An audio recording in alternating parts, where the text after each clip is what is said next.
कायम होने के बाद लोगों के पैर किसी अनजाने खौफ में कांपने लगते हैं।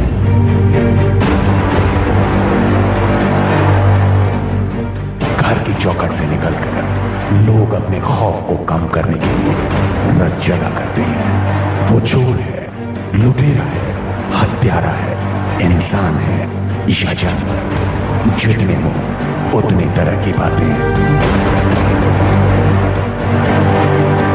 लेकिन इन्हीं बातों में, जिसे अफवाह कहते हैं, लोगों का जीना हराम कर रखा है।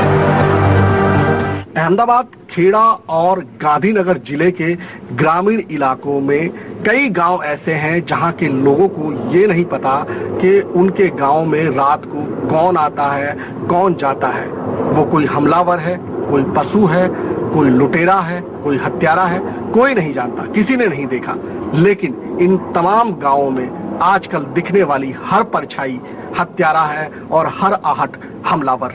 करीब महीने भर से ज्यादा का वक्त होने को है, ना तो अफवाह का सच सामने आया और ना ही वो जिसने इस अफवाह की शुरुआत की। लोग परेशान और पुलिस हलकान है। रात भर कष्ट लगाकर लोगों को समझाती है पुलिस, सो जाओ, लेकिन जहनों पर अफवाह ने ऐसा घेरा कर दिया है कि नींद काफूर हो चुकी है। आधी रात से भी ज्यादा का वक्त गुजर चुका है। अमूमन इस वक्त ये जो तमाम खटियां यहाँ पर बिछी हुई हैं, ये खाट उस समय यहाँ पर लोगों से भरी रहती थी कुछ दिनों पहले, जब इन अफवाहों की दहशत नहीं थी। लेकिन जब से अफवाहों की दहशत है, ये खाट रात भर खाली रहती है। सबको पता है, सब जानते हैं कि ये अफवाह है, ऐसा कुछ भी नहीं है जैसे उन्हें बताया जा रहा है। फिर भी अहमदाबाद और गांधीनगर के करीब 4 दर्जन गांव हैं जो इस दहशत के आगोश में समाये हुए हैं और इन अफवाहों की ये आग मुसलसल फैलती जा रही है।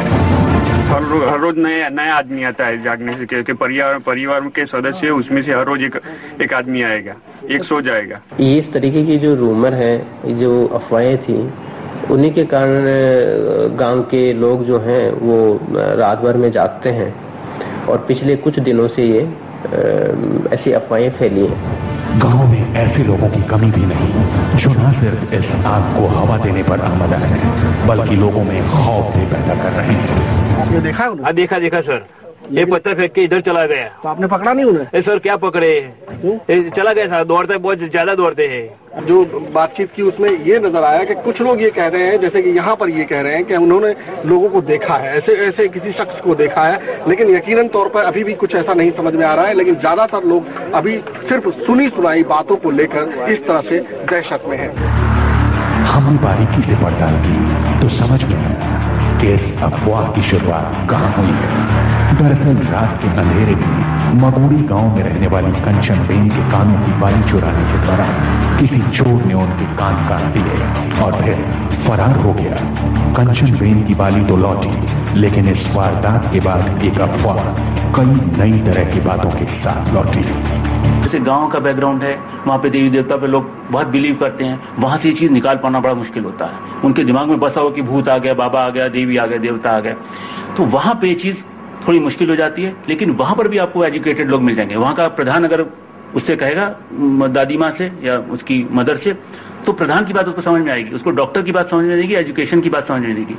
रात के वक्त यहाँ पर कुछ एक बंदा आया और जिसने इनके कान को काटकर इनकी जो बालियां थी उसे चुराने की कोशिश की। और ये जो सामने का इलाका अगर मैं आपको दिखाने की कोशिश करूं कैमरे के माध्यम से, हालांकि रात है, बहुत ज्यादा तब नजर नहीं जा पाएगी, लेकिन इस खेत के इलाके से आया था और यहीं से भागकर चला गया। और उसके बाद इनका ये कहना है कि लगातार इस खेत से इस ओर उनके लोगों की, कुछ लोगों के वहां से आवाजें आती हैं जो इनके अंदर और भी ज्यादा दहशत पैदा करती है। पुलिस अफवाहों के इस बाजार को खत्म करने के लिए काफी जतन कर रही है। हमारी टीम ने भी पुलिस के साथ हालात जानने की कोशिश की। इस दौरान हमने पाया कि 1-2 गांव नहीं, बल्कि जिले के जिले में यही आलम है। लोग घरों के बाहर हैं, उनके साथ औरतें, बुजुर्ग और बच्चे भी हैं। हाथों में लाठी डंडा और टार्च है, आंखों में खौफ है। हम गांधीनगर जिले के हाथीजड़ गांव में हैं। हम कई गांवों से गुजरे और तकरीबन हमें हर गांव में एक